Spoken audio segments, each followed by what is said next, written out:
प्रिय विद्यार्थियों नमस्कार। आज मैं आपके पीयू द्वितीय वर्ष के पाठ्यक्रम में से मध्यकालीन काव्य आरंभ करने के लिए जा रहा हूँ। पिछले साल आप मध्यकालीन काव्य में कबीरदास के बारे में अध्ययन किया था और इस साल आपके लिए रैदास की वाणी को जो है रखा गया है। रैदास एक कवि का नाम है और ये भी भक्ति काल के निर्गुण संत कवि हैं, अर्थात कबीरदास के अनुयायी फॉलोअर रैदास जी। वाणी, वाणी का अर्थ वाणी, वाणी मतलब क्या है? वचन, हित वचन। उसको वाणी में वाणी वाणी कहते हैं। वाणी का अर्थ वचन। रैदास जी के हित वचन क्या है, आज उसका हम अध्ययन जो है एक प्रकार से करेंगे। तो रैदास जी के बारे में बताएंगे। तो जैसे मैंने बताया कबीर के ये फॉलोअर हैं। भक्ति काल के अंतर्गत जो निर्गुण धारा है उसके अंतर्गत जानाश्री शाखा के संत कवि कबीर और उनके फॉलोअर्स अर्थात अनुयायी रैदास जी माने जाते हैं। और ये इनका नाम जो है हिंदी मध्यकाल के अंतर्गत बड़े आदर के साथ में लिया जाता है और ये एक भक्त कवि हैं और साथ ही साथ इनकी भक्ति सरल एवं सहज है। इसके अंदर कोई कट्टरता नहीं है और ना कोई शास्त्रीय विधानों का को उन्होंने जो है एक प्रकार से नहीं लिया, बल्कि एक सीधी सादी भक्ति को बताया गया है। और भक्ति के अंतर्गत क्या जैसे दास्य भक्ति और सख्य भक्ति, तो रैदास जी ने यहाँ पर दास्य भक्ति के बारे में बताया। दास्य मतलब क्या है? गुलाम, अर्थात कवि यहाँ पर अपने आप को गुलाम किसका? भगवान का गुलाम मानकर उनकी आराधना करते हैं। कहने का अर्थ क्या है? आप महान हैं, श्रेष्ठ हैं, मैं आपका क्या है? दास हूँ। इस प्रकार कह करके क्या करते हैं? भगवान को श्रेष्ठता देना, ये उनकी भक्ति की एक विशेषता है। तो रैदास जी ने बताया है कि कोई भी मनुष्य अपने जन्म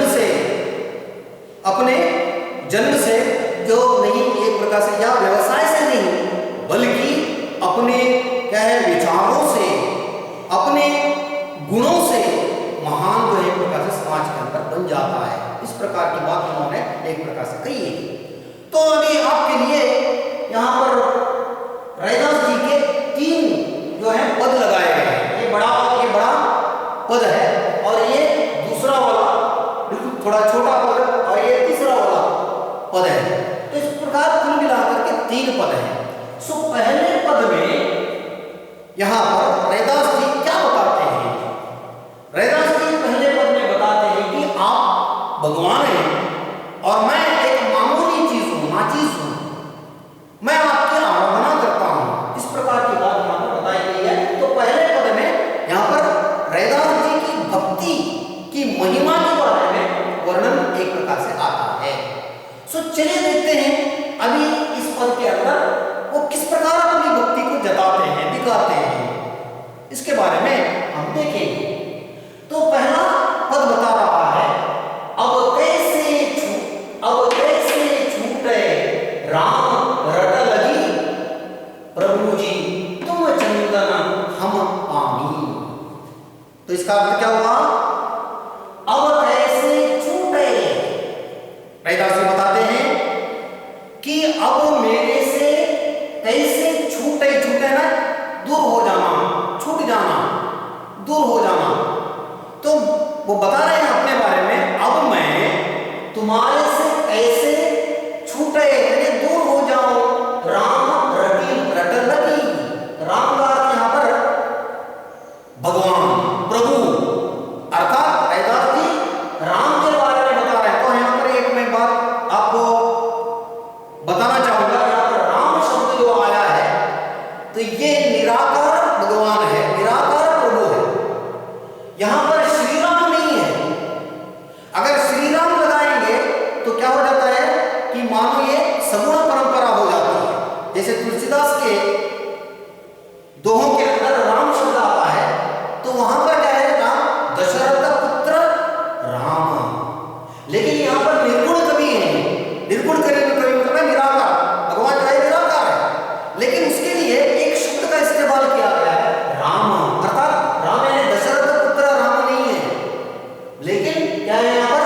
निराकार राम, निर्गुण राम। तो इस प्रकार इस बात को समझना बहुत ही जरूरी है। अगर आप श्री राम लगाएंगे तो दशरथ का पुत्र राम हो गया, सगुण भक्ति हो गई। लेकिन यहाँ पर निर्गुण भक्ति है, इसलिए यहाँ पर निराकार राम। इसलिए रविदास जी बताते हैं, हे राम, हे भगवान निराकार ब्रह्म, मैं आपका नाम कह रट लगे मतलब बार बार याद करना, दोहराना, जैसे जप करना कहते हैं, राम राम, है ना, उसका नाम मैं क्या करता हूँ, रट लगाता हूँ, जाप करता हूँ। हमेशा मैं आपकी इस प्रकार क्या है, रट लगाते रहता हूँ। अब मैं आपसे कैसे दूर हो जाऊंगा, आपकी भक्ति में कैसे नहीं करूंगा। अर्थात मेरे मन में आप बस गए हैं, आप ही मेरे देवता हैं, आपको छोड़कर मैं अन्य देवताओं की आराधना नहीं करता। इसलिए हमेशा मैं आपका नाम राम जो है स्मरण करता रहता हूं। मैं आपसे दूर नहीं, मैं छूटे मैं आपसे दूर नहीं हो सकता। ऐसी बात वो पहले इसके अंदर कहते हैं। प्रभु जी तुम चंदन हम पानी, अभी यहां पर वर्णन करते हैं भगवान को श्रेष्ठता देकर, भगवान को बड़ा दर्जा देकर अपने आप को गौण समझना, भक्त समझ करके बताओ। यहां पर क्या है, क्या है भगवान और भक्त के बीच का अंतर यहां पर बताया गया है। प्रभु जी तुम, हे प्रभु जी आप, तुम्हें आप चंदन, आप चंदन के समान है। चंदन है सुगंध, चंदन सभी लोगों को मालूम है, चंदन के समान है। हम पानी, हम है ना मैं, हे भगवान आप चंदन के समान है, खुशबूदार है, लेकिन मैं हम पानी के समान। पानी का कोई वैल्यू नहीं है, पानी के अंदर कोई खुशबू नहीं रहती। लेकिन अगर चंदन पानी के अंदर मिल जाए तो क्या हो जाता है, पूरा पानी खुशबूदार बन जाता है। कहने का अर्थ क्या हुआ कि रविदास कहते हैं कि मैं पानी के समान था, नाचीज था, मैं कुछ भी नहीं था, लेकिन क्या है, आप चंदन है, आपकी खुशबू मेरे अंदर समा जाने से मैं पानी भी खुशबूदार हो गया। अर्थात क्या है, आपके कारण क्या है, मैं आपका जाप करता हूं और मैं एक मामूली आपकी आराधना करने से मैं क्या है, श्रेष्ठ हो गया, मैं तो कुछ भी नहीं था। ऐसी बात। जाकी अंग अंग वास समानी, जाकी अंग अंग यानी शरीर में, मेरे शरीर में अंग अंग में वास है ना, खुशबू समानी समा गई। अर्थात आप चंदन है, चंदन पानी में मिल जाने के कारण क्या हो जाता है, वो पानी भी खुशबूदार हो गया। इस प्रकार आपकी भक्ति करने से, आराधना करने से मेरा संपूर्ण शरीर, मेरे संपूर्ण शरीर के अंदर जो अंग है वो सभी क्या है, वास समान यानी खुशबूदार हो गए। कहने का अर्थ क्या हुआ, कहने का अर्थ ये हुआ कि आपकी भक्ति करने से मैं भी मालामाल हो गया, मैं भी श्रेष्ठ हो गया, नहीं तो मैं एक मामूली पानी के समान था। इस प्रकार की बात, ये दूसरी बात। अभी आगे देखिएगा, प्रभु जी तुम घन बन हम मोरा। फिर आगे कवि कहते हैं, रविदास जी क्या कहते हैं, हे प्रभु जी आप, तुम्हें आप, घन बने जंगल, घने बादल, है ना, घना मतलब क्या है, बादल, घने बादल कहते हैं, घने ने बादल, घने बादल। हे प्रभु जी आप क्या है, घने बादलों के समान है ना। बर हम मोरा, हम मतलब क्या है, मैं मोर के समान हूं। तो यहां पर देखिए तुलना देखिएगा, आप घने बादलों के समान है और मैं मोर के समान हूं। आपको मालूम है कि जंगल के अंदर क्या है, घने बादलों को देखकर मोर जो है क्या करने लगता है, नाचने लगता है, उसका मनोमयूर क्या है, नाचने खिलने लगता है। उस यहाँ पर कवि का वर्णन है, देखिए कवि वर्णन करते हैं कि क्या है, घने, आप घने बादलों के समान है, हम मोरा, मैं मोर के समान हूं। अर्थात घने बादलों को देखकर जैसे मोर नाचता है, उसी प्रकार आपके संपर्क में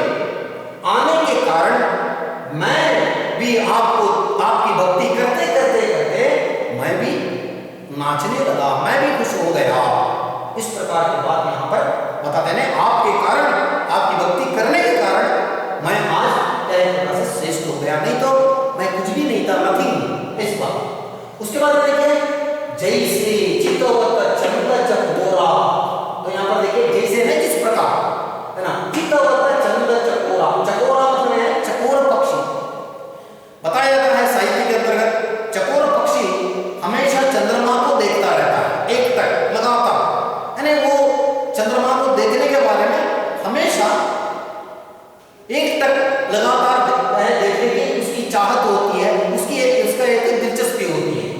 तो यहां पर बताया गया जैसे चकोर पक्षी चांद का दर्शन करने के लिए या क्या है वह उतावला होकर रहता है, उसी प्रकार मैं भी आपकी भक्ति करने के बारे में, आपका दर्शन करने के बारे में मैं भी उतावला हो गया हूं। कैसे?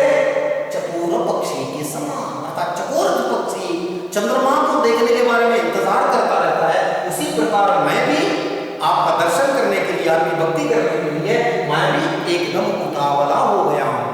मैं भी क्या है उसी प्रकार मेरे अंदर दिलचस्पी बढ़ गई है, मैं आपको छोड़कर दूसरों की भक्ति नहीं करता। प्रभु जी तुम दीपक हम बाती। आगे फिर भगवान का वर्णन आता है, इधर कहते हैं हे प्रभु जी तुम दीपक, आप दीपक के समान, दीपक है दिया, दिए के समान है। हम बाती, बाती मतलब क्या है? बत्ती। दिए के अंदर बत्ती रहने के कारण उसके अंदर ही आग लगकर दिया जलता रहता है। अगर बत्ती है तो ही उसके अंदर आग जलेगी और दिया जल करके पूरा अंधियारे को मिटाता है, रोशनी करता है। बत्ती नहीं है तो दिया नहीं जल सकता। इसलिए यहां पर बताया गया है, एक तुलनात्मक वर्णन है यहाँ पर। प्रभु जी आप दीपक हैं। दीपक मतलब क्या है? दीपक रोशनी देने वाला। दीपक के कारण पूरा अंधियारा मिट जाता है, रोशनी फैल जाती है चारों तरफ। इसलिए आप प्रभु जी दिए के समान है, दीपक के समान है। हम बाती, मैं उसके अंदर रहने वाली बत्ती, बाती है ना बत्ती, है ना, बत्ती के समान। मतलब बत्ती को कोई वैल्यू ज्यादा नहीं देती, बत्ती उसके अंदर रहती है, बत्ती का रहना जरूरी है, बत्ती के ऊपर ही आग लगती है, लेकिन कोई बत्ती को श्रेष्ठता नहीं देता। अर्थात तो कहने का अर्थ क्या है? रविदास कहते हैं मैं एक मामूली बत्ती के समान हूं, लेकिन आप दीपक के समान है, पूरी रोशनी फैलाने वाले। मैं तो क्या हूं? एक मामूली बत्ती के समान। और आपका और मेरा एक अटूट संबंध है, दोनों का अटूट संबंध। अर्थात बत्ती है तो दिया जलता है, और क्या है प्रकार से दिया जलने के लिए बत्ती की जरूरत है। अर्थात आप और मेरे बीच में एक अटूट संबंध है। अटूट है न टूटने वाला, कभी भी न टूटने वाला भक्त और भगवान का एक रिश्ता, एक संबंध मेरे और तुम्हारे बीच में है। जागी ज्योति बड़े दिन राती, यानी आप दीपक होने के कारण, आप जलने के कारण क्या होता है? मानो एक प्रकार से दिन राती, यानी दिन और रात। आपकी रोशनी से दिन और रात उजियारा ही उजियारा, प्रकाश ही प्रकाश फैलता है। इस प्रकार आप दिए के समान होकर महान है, अंधकार को मिटाकर उजियारा फैलाने वाले हैं। आप दिन रात जो है एक प्रकार से क्या करते हैं? उजियारा फैलाते हैं। मैं तो क्या हूं? उसके अंदर लगने वाली बत्ती के समान हूं। मैं तो आपका भक्त हूं, मैं आपकी तारीफ करता हूं, वर्णन करता हूं, आपकी भक्ति करता हूं। प्रभु जी तुम मोती हम धागा। आगे फिर रैदास जी वर्णन करके बताते हैं, प्रभु जी तुम मोती, हे प्रभु जी, हे भगवान, आप कैसे हैं? निराकार ब्रह्म, तुम मोती, आप मोती के समान है। मोती मतलब क्या है? वैल्यूएबल, हाँ चीज। तो यहाँ पर मुत्तु, उसको करना में मुत्तु कहते हैं। तो इसलिए आप क्या है? मोती के समान है। हम धागा, धागा है धागा दो, है ना।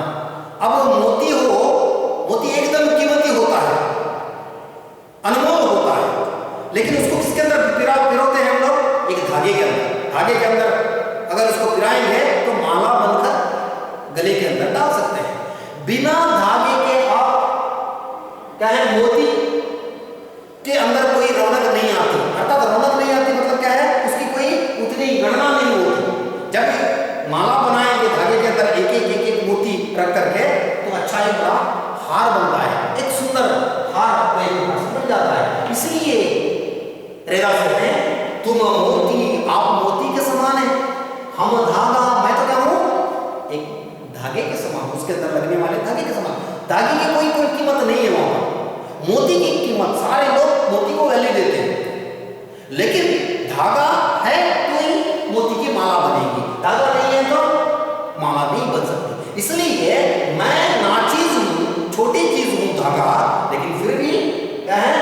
मेरे कारण मेरे भक्ति के कारण जो है आपकी श्रेष्ठता बढ़ती है। मैं तो नाचीज हूँ, आप तो महान है, श्रेष्ठ है, ऐसी बात है।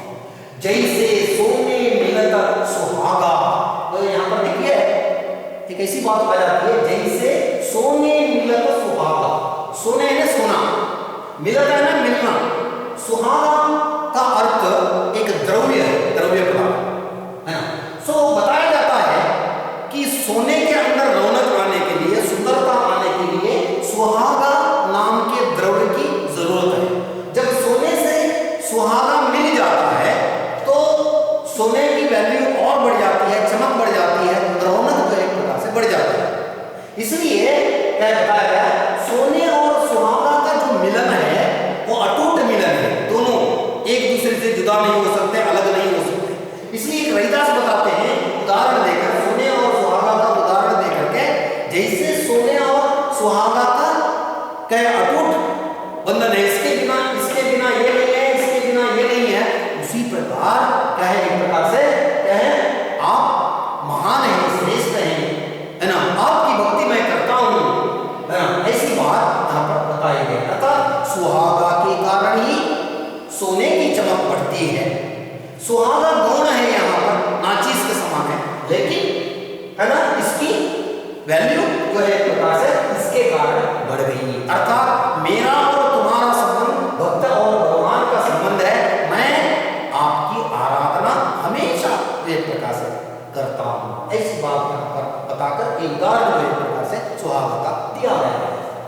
प्रभु जी तुम स्वामी हम दासा, अंत में इसको इस पद के अंत में बताया गया है कि जैसे मैंने बताया कि रैदास जी की भक्ति जो है दास भक्ति, दास से दास मतलब क्या है, गुलाम के रूप में, मैं आपका गुलाम हूं, आप श्रेष्ठ है, महान है, ऐसी बात। तो इसलिए अंत में कहते हैं प्रभु जी तुम स्वामी, हे प्रभु जी, हे निराकार राम, हे निराकार ब्रह्म, है ना, आप तुम है, आप स्वामी, आप स्वामी के समान है, और हम दासा, दासा ने दास, मैं तुम्हारा दास हूं, मैं गुलाम हूं तुम्हारा, और आप क्या है, बड़े मालिक हैं, मेरे मालिक हैं आप, और मैं गुलाम हूं, दास हूं मैं, है ना। इस प्रकार मैं दास बन करके, गुलाम बन करके मेरे मालिक यानी मेरे स्वामी की मैं आराधना करता हूं,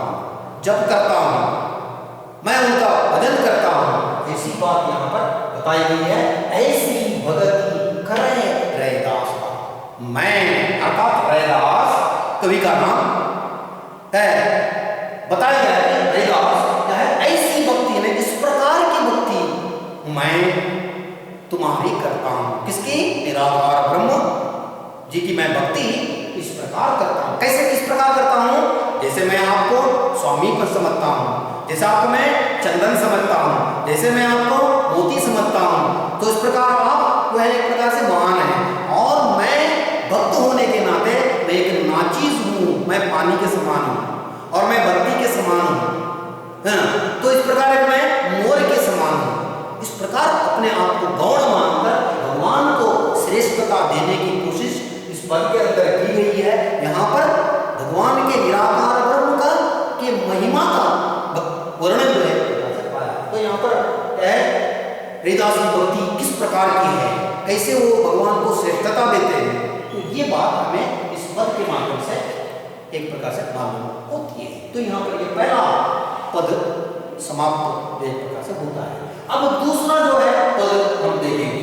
दूसरा पद बिल्कुल छोटा है, लेकिन इसके अंदर बहुत बड़ी बात कही गई है। क्या बात कही है, श्रम करी, यानी हर एक मनुष्य को दुनिया में आने के बाद में मेहनत परिश्रम करके खाना चाहिए, और उस नेक कमाई के अंदर ही भगवान ने बरकत रखी है, वृद्धि रखी है। ऐसी बात इस पद के अंदर रैदास जी से बताते हैं।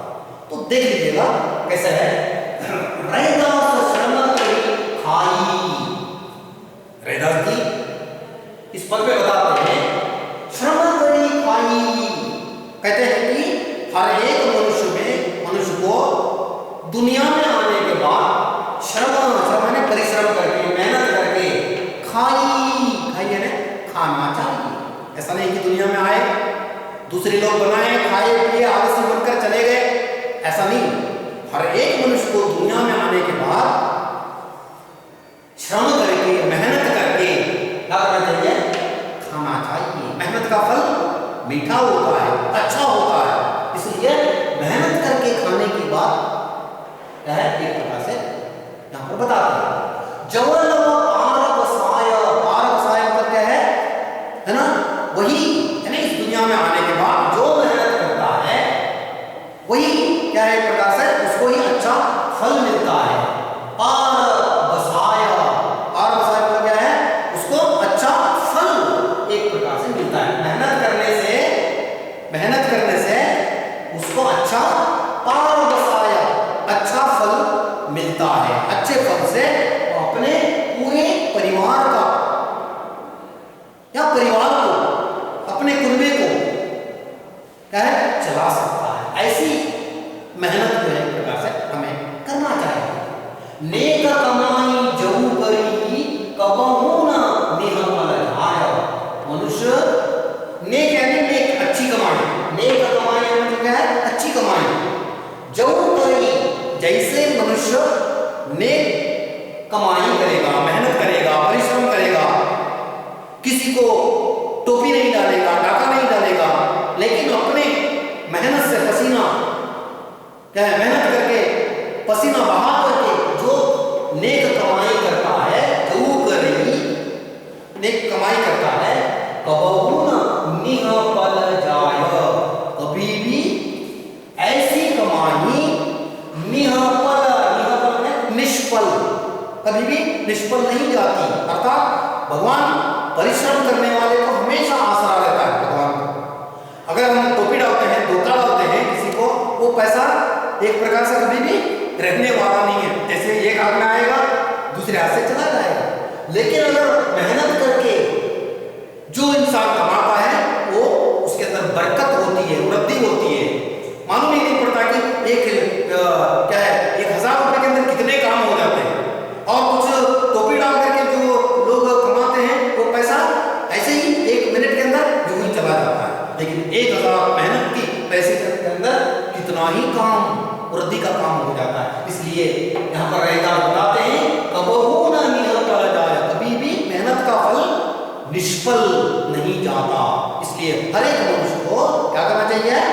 मेहनत करके काम करना चाहिए। अब यहाँ पर देखिए तीसरा पद, तीसरे पद के अंदर ऐसे चाहो राज में, रैदास यहाँ पर अभी इस राज्य के अंदर, इस दुनिया में भगवान ने भेजने के बाद हमें किस प्रकार मिलजुल करके रहना है, इसके बारे में इस पद के अंदर बताते हैं। रैदास क्या बताते हैं?